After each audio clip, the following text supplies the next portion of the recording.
ಅಭಿವೃದ್ಧಿ ನಿಗಮಗಳ ಹಣವನ್ನು ಲೂಟಿ ಮಾಡಿದಂತ ಸಿದ್ದರಾಮಯ್ಯ ಚುನಾವಣೆಗೆ ಎಂಡ ಹಂಚಲಿಕ್ಕೆ ಬಳಕೆ ಮಾಡಿದ ಕರ್ನಾಟಕ ದಲಿತ ಸಂಘ ಸಮಿತಿ ತೀವ್ರವಾಗಿ ಖಂಡನೆ ಮಾಡ್ತಿದೆ. ಘೋಷಿತರ ಅಭಿವೃದ್ಧಿ ಮಾಡ್ತೀನಿ ಅಂತ ಹೇಳಿ ಅಧಿಕಾರ ಉಂಟಂತ ಸಿದ್ದರಾಮಯ್ಯ SCP TSP ಅನುದಾನವನ್ನು ಲೂಟಿ ಮಾಡಿರ್ತಾರೆ. ಇವತ್ತು ರಾಜ್ಯದಲ್ಲಿ 75% ಮೀಸಲಾತಿ ಜಾರಿ ಮಾಡ್ತೀನಿ ಅಂತ ಹೇಳಿ ಸುಳ್ಳು ಹೇಳಿ ಅಧಿಕಾರಕ್ಕೆ ಬಂದಂತ ಸಿದ್ದರಾಮಯ್ಯ ಇವತ್ತು ದಲಿತ ಹಿಂದುಳಿದ ಅಲ್ಪಸಂಖ್ಯಾತ ಶೋಷಿತರಿಗೆ ನ್ಯಾಯ ಕೊಡ್ಲಾಗಿರ್ತಕ್ಕಂಥ ಪರಿಸ್ಥಿತಿಯಲ್ಲಿದ್ದಾರೆ. ಈ ಸಿದ್ದರಾಮಯ್ಯನ ಒಣಗಡಿತನವನ್ನು ಕರ್ನಾಟಕದಲ್ಲಿ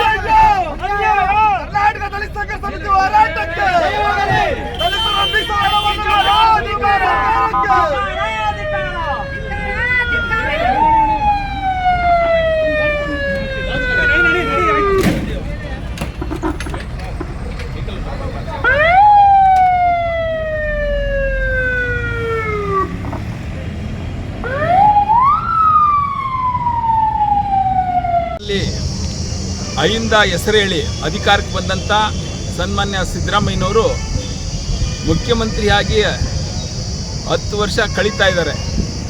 2 ಟರ್ಮ್ ಮುಖ್ಯಮಂತ್ರಿ ಆಗಿದ್ದಾರೆ. ಇವರು ಮುಖ್ಯಮಂತ್ರಿ ಆಗುವ ಮೊದಲು ನಾನು ಈ ಸಿದ್ದರಾಮಯ್ಯ ಯಾಕೆ ಮುಖ್ಯಮಂತ್ರಿ ಆಗಬೇಕು ಅಂದರೆ ಈ ರಾಜ್ಯದ ದಲಿತ ಹಿಂದುಳಿದ ಅಲ್ಪಸಂಖ್ಯಾತರ ಬಹುಜನರಿಗೆ ಅವರ ಜನಸಂಖ್ಯೆಗನುಗುಣವಾಗಿ 75% ಮೀಸಲಾತಿಯನ್ನು ಜಾರಿ ಮಾಡಲಿಕ್ಕೆ ಈ ಸಿದ್ದರಾಮಯ್ಯ ಮುಖ್ಯಮಂತ್ರಿ ಆಗಬೇಕು ಅಂತೇಳಿ ಘೋಷಣೆ ಮಾಡಿದಂಥವರು ಇವತ್ತು 2 ಟರ್ಮ್ ಮುಖ್ಯಮಂತ್ರಿ ಆದರೂ ಕೂಡ ಇವತ್ತು 75% ಮೀಸಲಾತಿಯನ್ನು ತಮಿಳುನಾಡು ಸರ್ಕಾರದಂತೆ ಮೀಸಲಾತಿ ಜಾರಿ ಮಾಡಲಿಕ್ಕೆ ಸಾಧ್ಯ ಆಗದೇ ಇರತಕ್ಕಂಥ ಒಂದು ಒಣಗೇಡಿ ಮುಖ್ಯಮಂತ್ರಿ ಅಂದರೆ ನಮ್ಮ ಮುಖ್ಯಮಂತ್ರಿ ಸಿದ್ದರಾಮಯ್ಯನವರು. ಇವರು ಇಷ್ಟೇ ಅಲ್ಲ, ದಲಿತರ SCP TSP ಕಾಯ್ದೆ ಮಾಡ್ತೀನಿ ಅಂತೇಳಿ SCP TSP ಕಾಯ್ದೆನಲ್ಲಿ ಲಕ್ಷಾಂತರ ಕೋಟಿ ಹಣವನ್ನು ದೋಖಾ ಮಾಡಲಿಕ್ಕೆ ಅವರು 77C ಸೇರಿಸಿ ಈ ರಾಜ್ಯದ ಬಹುಸಂಖ್ಯಾತ ದಲಿತರ ಹಣವನ್ನು ಅನುದಾನವನ್ನು ಕಾಂಗ್ರೆಸ್ BJP JDS ಎಲ್ಲ ಪಕ್ಷಗಳು ಲೂಟಿ ಮಾಡಲಿಕ್ಕೆ ಅವಕಾಶ ಕಲ್ಪಿಸಿಕೊಟ್ಟಂತೂ ಈ ಸಿದ್ದರಾಮಯ್ಯನವರು. ಇಷ್ಟೇ ಅಲ್ಲ, ಇವತ್ತು ಈ ರಾಜ್ಯದಲ್ಲಿ ಜಾತಿ ಜನಸಂಖ್ಯೆ ಸಮೀಕ್ಷೆ ಮಾಡ್ತೀನಿ ಅಂತೇಳಿ 6 ತಿಂಗಳಲ್ಲಿ ಮುಗಿಸ್ಬೇಕಾಗಿದ್ದಂಥ ಸಿದ್ದರಾಮಯ್ಯನವರು 10 ವರ್ಷ ಆದರೂ ಕೂಡ ಇವತ್ತು ಜಾತಿ ಜನಸಂಖ್ಯೆ ಹೆಚ್ಚು ಕಾಂತರಾಜು ಆಯೋಗದ ವರದಿಯನ್ನು ಜಾರಿ ಮಾಡ್ತಾ ಇಲ್ಲ. ಈ ಎಲ್ಲ ಕಾರಣದಿಂದ ಶೋಷಿತರ ಅಭಿವೃದ್ಧಿಗೆ ಮಾರ್ಗವಾಗಿರ್ತಕ್ಕಂಥ ಮುಖ್ಯಮಂತ್ರಿ ಸಿದ್ದರಾಮಯ್ಯನವರ ವಿರುದ್ಧ ಇವತ್ತೇನು ಮಂಡ್ಯಕ್ಕೆ ಬರ್ತಾ ಇದ್ದಾರೆ, ಅವ್ರಿಗೆ ಈ ಕಪ್ಪು ಬಾವುಟವನ್ನು ಪ್ರದರ್ಶನ ಮಾಡಿ ಪ್ರತಿರೋಧವನ್ನು ಒಡ್ತಕ್ಕಂಥದ್ದನ್ನು ಕರ್ನಾಟಕ ದಲಿತ ಸಂಘರ್ಷ ಸಮಿತಿ ಹಮ್ಮಿಕೊಂಡಿದೆ. ಈ ಹಿನ್ನೆಲೆಯಲ್ಲಿ ಶೋಷಿತರ ವಿರೋಧಿಯಾದಂಥ, ಶೋಷಿತರ ಅಭಿವೃದ್ಧಿಗೆ ವಿರೋಧಿಯಾದಂಥ ಮುಖ್ಯಮಂತ್ರಿ ಸಿದ್ದರಾಮಯ್ಯನವರನ್ನು ನಾವು ಈ ಕಪ್ಪು ಬಾವುಟ ಪ್ರದರ್ಶನ ಮಾಡಿ ಧಿಕ್ಕರಿಸ್ತಾ ಇದ್ದೀವಿ. ಇವರು ಜನವಿರೋಧಿಯಾಗಿದ್ದಾರೆ, ಬಹುಜನರ ವಿರೋಧಿಯಾಗಿದ್ದಾರೆ, ದಲಿತರ ವಿರೋಧಿಯಾಗಿದ್ದಾರೆ ಅಂತಕ್ಕಂಥದ್ದನ್ನು ನಾವು ಈ ಮೂಲಕ ಸಾರಿ ಸಾರಿ ಹೇಳ್ತಾ ಇದ್ದೀವಿ.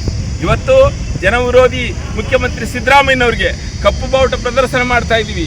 ಈ ರಾಜ್ಯದ ಶೋಷಿತ ಜನರ ಅಭಿವೃದ್ಧಿಗೆ ಪೂರಕವಾದಂಥ ಯೋಜನೆಗಳನ್ನು, ಕಾರ್ಯಕ್ರಮಗಳನ್ನು ರೂಪಿಸಬೇಕು.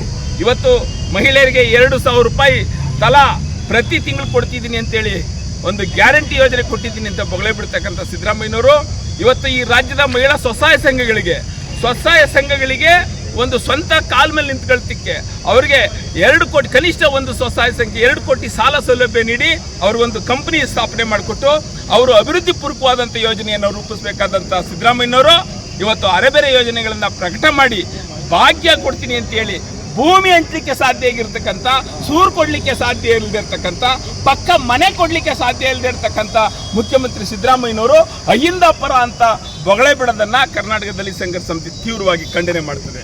ಆ ಕಾರಣಕ್ಕಾಗಿ ನಾವು ಇವತ್ತು ಕಪ್ಪು ಬಾವುಟ ಪ್ರದರ್ಶನ ಮಾಡ್ತಾ ಇದ್ದೀವಿ. ಇವತ್ತು ಒಳ ಮೀಸಲಾತಿ ವರ್ಗೀಕರಣ ನಾವು 30 ವರ್ಷದ ಹೋರಾಟ, ಇವತ್ತಿಗೂ ಕೂಡ ಆ ಸಮೀಕ್ಷೆ ಈ ಸಮಿತಿ ಅಂತೇಳಿ ಕಾರಣ ಹೇಳ್ತಾ ಒಳ ಮೀಸಲಾತಿಯನ್ನು ಜಾರಿ ಮಾಡಲಿಕ್ಕೆ ಅವರಿಗೆ ಮನಸ್ಸಿಲ್ಲ. ಹೀಗೆ ದಲಿತ, ಶೋಷಿತ, ಒಂದು ಅಲ್ಪಸಂಖ್ಯಾತರ ಬಗ್ಗೆ ಬಹಳ ಬಸಳೆ ಕಣ್ಣೀರು ಸುರಿಸ್ತಕ್ಕಂಥ ಸಿದ್ದರಾಮಯ್ಯನವರು BJP ಸರ್ಕಾರ ಅವರಿಗೆ 4% ಮೀಸಲಾತಿಯನ್ನು ಕಿತ್ತಾಕಿದೆ. ಇವರು ಅಧಿಕಾರಕ್ಕೆ ಬಂದ್ರಲ್ಲ, 4% ಮೀಸಲಾತಿ ಯಾಕೆ ಕೊಡೋಕ್ಕಾಗಲಿಲ್ಲ? ಕ್ರೈಸ್ತ, ಮುಸಲ್ಮಾನ, ಬುದ್ಧಿಸ್ಟು, ಸಿಖ್ ಸಮಾಜಕ್ಕೆ ಇವರು ಮೀಸಲಾತಿಯನ್ನು ಅವರ ಜನಸಂಖ್ಯೆಗೆ ಮೀಸಲಾತಿ ಕೊಡೋಕ್ಕೆ ಸಾಧ್ಯ ಇಲ್ಲದಿರ್ತಕ್ಕಂಥ ಪರಿಸ್ಥಿತಿಯನ್ನು ಎದುರಿಸ್ತಾ ಇದ್ದಾರೆ. ಈ ಎಲ್ಲ ಕಾರಣಕ್ಕಾಗಿ ಇವರು ಅಹಿಂದ ಪರ ನಾಯಕರಲ್ಲ, ಅಹಿಂದ ಹೆಸರೇಳಿ ಅಧಿಕಾರ ಉಣ್ಣುವ ಒಬ್ಬ ಮಹಾ ನಯವಂಚನೆಯ ಮುಖ್ಯಮಂತ್ರಿ ಸಿದ್ದರಾಮಯ್ಯ ಅಂತಕ್ಕಂಥ ಘೋಷಣೆಯನ್ನು ನಾವು ಈ ಮೂಲಕ ಮಾಡ್ತಾ ಇದ್ದೀವಿ.